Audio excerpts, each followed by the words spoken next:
Kaixo, sare sozialetan murgiltzea. Ez ustea? Zertarako, kontu kontari biltzeko? Hoi alda benetako lana? Zerbait ikasteko saren bitartez ikasi? Baizea. Horretan denbora emateak etekinik batu du. Halakoak, gero eta gutxiagotan entzun arren, oraindik sare sozialen baliagarritasunaren inguruko zalantza ugari agiri da gure ingurua. Dulos Reijek esaten du sare sozialak malguak direla. Bertara, informazio interesak, akademikoak, profesionalak eramaten baditugu, gure neurrira eraikiko ditugula sare sozialak. Bere ustez, sare sozialen erabilpen intelektuala erabat posiblea da. Esate baterako, Twitterren gertatzen dena.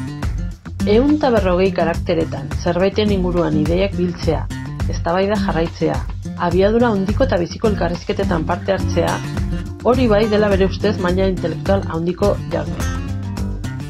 Beste modu batez esan da, sare sozialetako esku hartzea landu eta trebatuz gero, adimenaren dimentsioa garatzen arituko gara.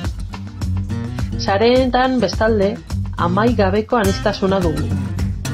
Esposizio honen ondoriozko pariak hauek, konplexeutasunei aurre egiten ikastea, bestelako iritzi eta argudioak entzutea, gureak konpartitzea, interakzioekin eta interakzioi esker ikastea.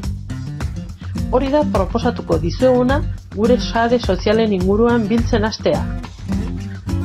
Helburuak, ikuspegi kritikoz kalitatezko edukiak bilatu, hautatu, gomendatu, sortu, hots ezagutzaren kudeaketan elkarri lagundu. Norberaren lan personalari etekin handiago atera. Alfabetizazio berrietan hain garrantzitsua den konpetentzia digitala garatzea. Zer esanik ez, emakumeek eremu askotan bere protagonismoa eta lekua aldarrikatu egin izan duten eta egiten jarraitzen duten bezala, sareak eta teknologia ez dira berez sexismorik gabeko guneak. Horregatik, espazioa okupatzeaz gain, aniztasunaren aldeko gune parekideak eraikitzen laguntzeko erronka du. Sareetan murgiltzeko prest? Sare eskidetzailearen alde aritzeko prest? Sareetara ba!